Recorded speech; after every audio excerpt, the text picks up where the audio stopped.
jouer de la harpe, il ne suffit pas d'en connaître le doigté.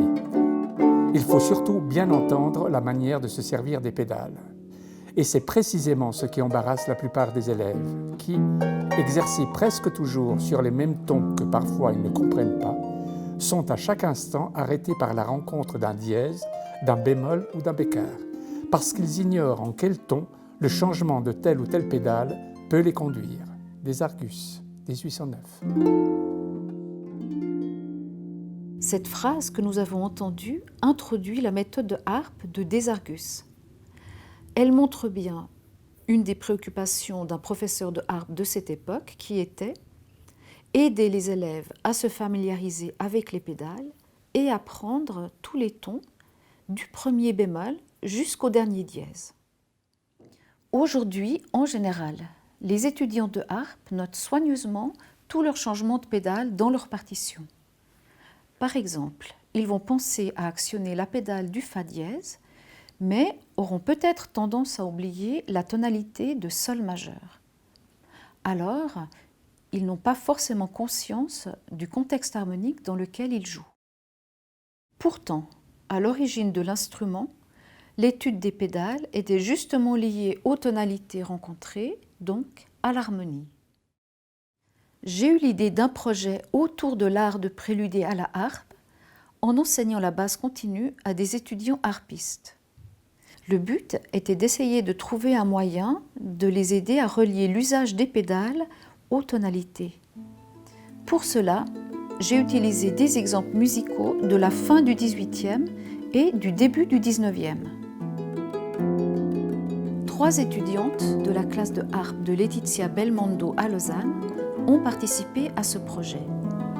Et pendant l'année académique 2017-2018, elles ont reçu chacune 30 minutes de cours par semaine pour apprendre à préluder.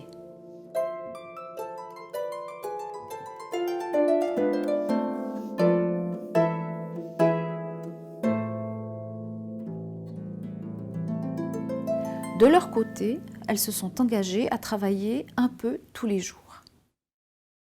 Préluder, au XVIIIe siècle, voulait dire simplement improviser.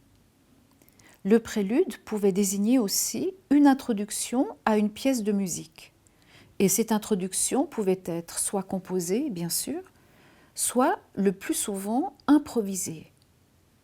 Un prélude n'était pas forcément long, pas forcément très compliqué harmoniquement non plus. D'ailleurs, souvent on l'attendait simple et court pour ne pas faire d'ombre à la pièce principale.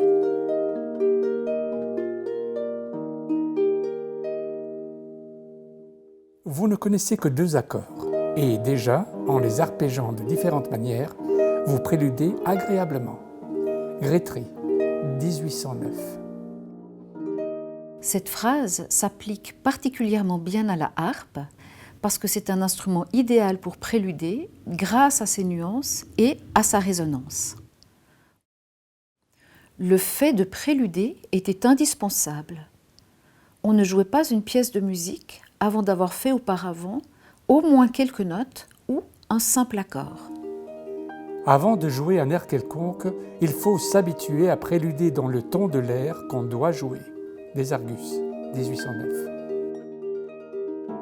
Un accompagnateur éclairé ne se dispense jamais de ce genre de prélude lorsqu'il prend sa harpe pour exécuter quelques morceaux, tant pour donner une idée du ton dont il va s'occuper que pour voir si sa harpe est parfaitement d'accord. Auteur anonyme, 1787. Madame de Genlis n'était pas seulement une femme de lettres, mais aussi une grande harpiste. Dans sa méthode de harpe, elle recommande de travailler l'instrument plus de 6 heures par jour pour, je cite, « atteindre la supériorité ». Et dans cette étude, elle inclut une demi-heure à préluder quotidiennement. Pendant notre travail, nous avons appris par cœur des cadences, des suites d'accords et des mélodies. Ces différents éléments, nous les avons transposés, nous les avons assemblés en quelque sorte comme des pièces de puzzle. Et avec quelques enchaînements seulement, nous obtenons déjà un certain nombre de préludes. Pour illustrer cette démarche, j'ai choisi de vous montrer des extraits de notre dernier cours. Ce cours a été filmé après environ 9 mois d'enseignement. C'était une sorte de présentation de notre travail à quelques amis. Vous verrez donc des moments pris sur le vif et spontanés. Nous avons commencé par un exercice de tonalité, donc de pédale, sur un cycle de quinte.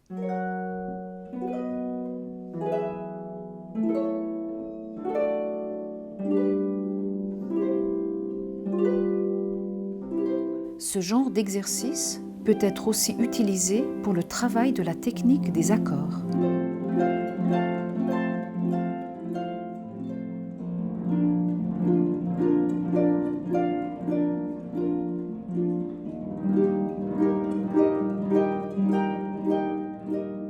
Avec des accords de septième.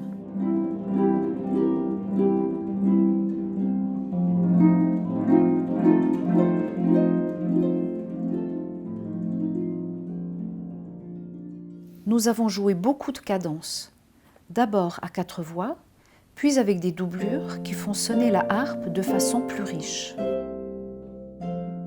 Nous avons appliqué des formules d'arpège aux cadences.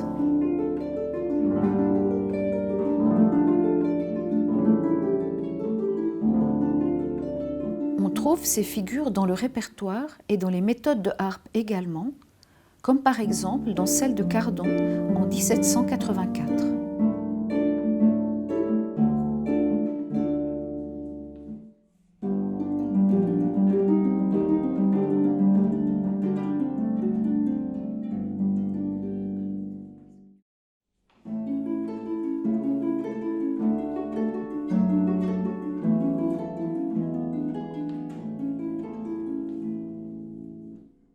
Les étudiantes ont aussi appris des formules harmoniques ou mélodiques qui servent à introduire ou à terminer un prélude.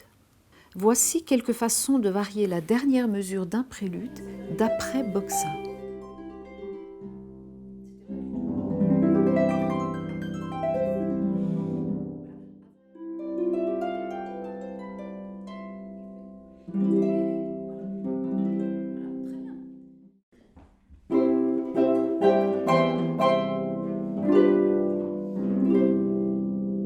Et une formule inspirée de Naderman.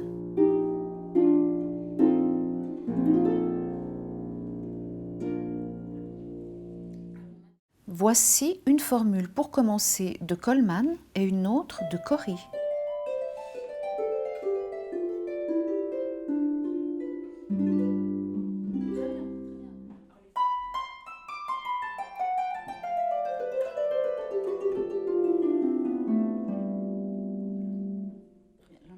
D'un 5e degré. Voilà, très bien. Maintenant, 2 enchaînements qui utilisent ce genre de motif.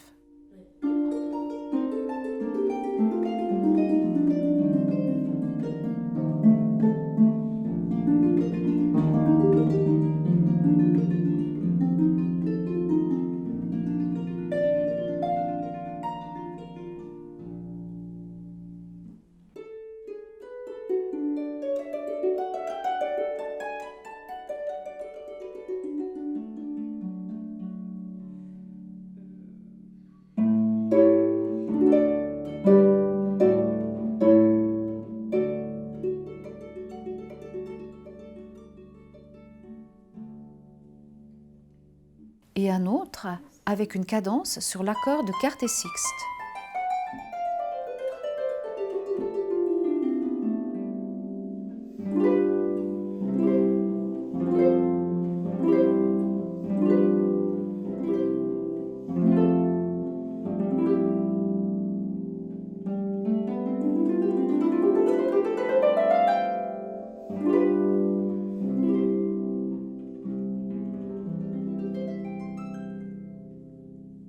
Cette manière de faire est particulièrement bien décrite, par exemple, dans les traités de Boxa pour la harpe en 1840, de Corry pour le piano en 1812 et de Coleman en 1792 et 1820.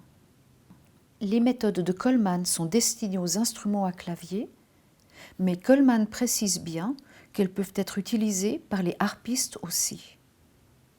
Personnellement, Comme claveciniste, je me suis également intéressée à ce projet sur l'art de préluder à la harpe parce qu'on peut l'appliquer tout aussi bien aux instruments à clavier. Voici un autre exemple de cadence simple avec des doublures et un soprano intéressant. Et en la mineur ?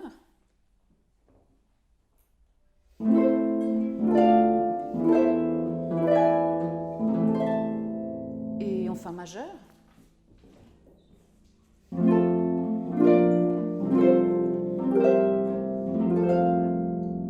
s'arrête là, de toute façon, je pense qu'il peut le faire partout. La même cadence, avec une introduction et une conclusion.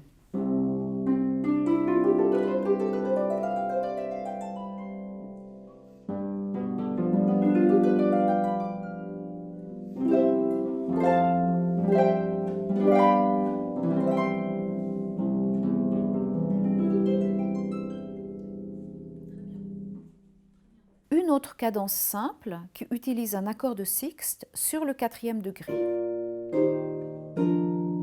La même avec des retards harmoniques et en l'incluant dans un prélude.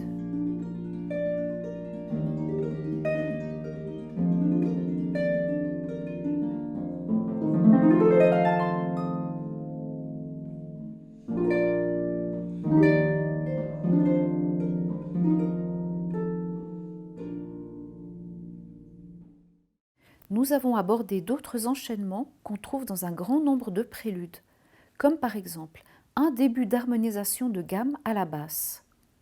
D'ailleurs, cette suite d'accords est souvent appelée prélude dans les méthodes de harpe. La voici simple d'abord, puis avec des formules de désargus.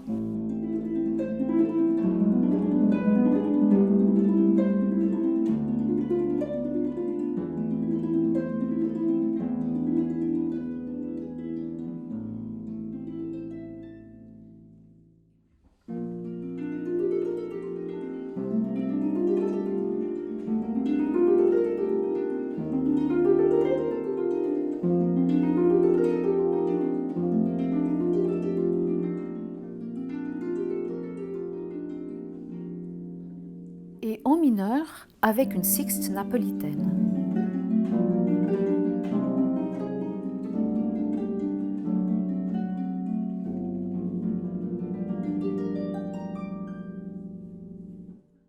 Voici maintenant une suite d'accords très connus.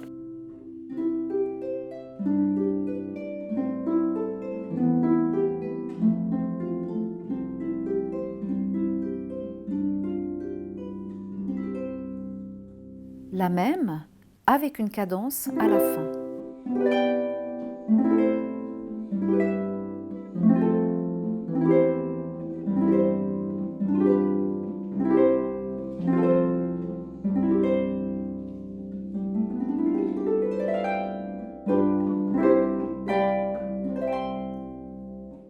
En 1840 paraît le traité de Boksa sur l'art de préluder à la harpe. Vous entendrez maintenant un exercice inspiré de ceux de Boksa pour apprendre les renversements de l'accord de septième de dominante.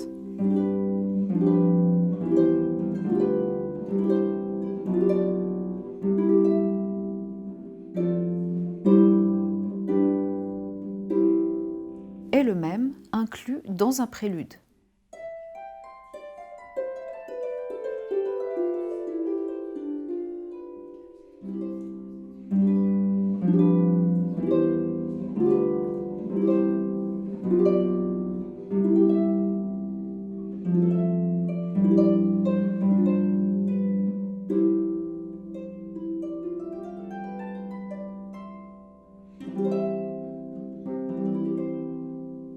Nous avons varié aussi des préludes déjà composés en les transposant et en les modifiant d'une façon ou d'une autre. Voici un prélude de Boksa en sol mineur qui est basé sur des harmonies que Handel a souvent utilisées.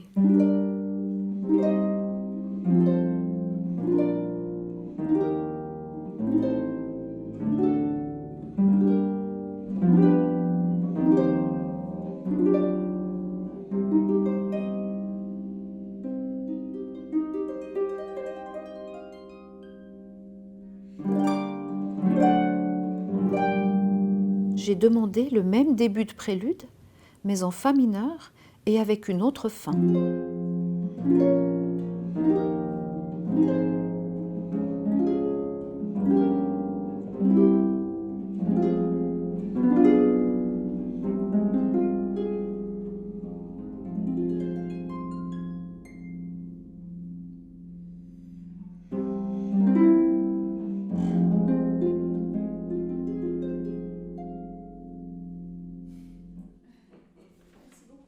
Maintenant, un prélude de Krumpholz en ré majeur.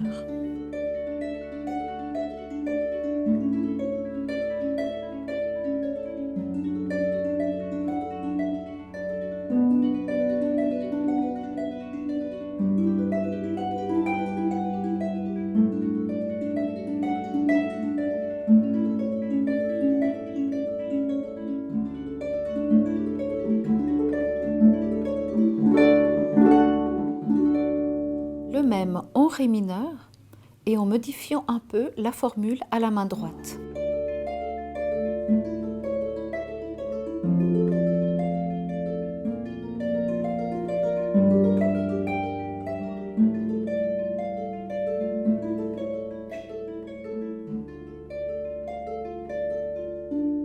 Et en la mineur avec une mélodie au pouce de la main droite et en ajoutant un passage au 6e degré.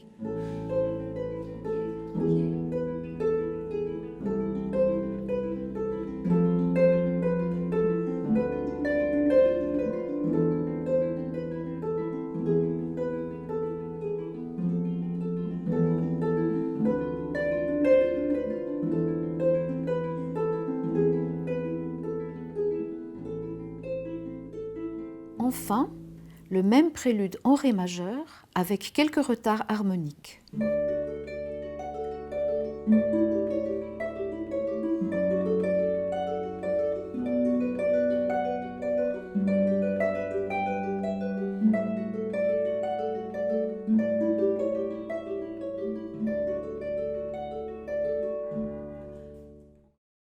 Pour terminer, j'avais demandé la veille du cours aux étudiantes de préparer chacune un prélude en utilisant des formules que nous avions apprises. Vous verrez que sans se mettre d'accord auparavant, elles ont parfois utilisé les mêmes motifs harmoniques ou mélodiques.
Thank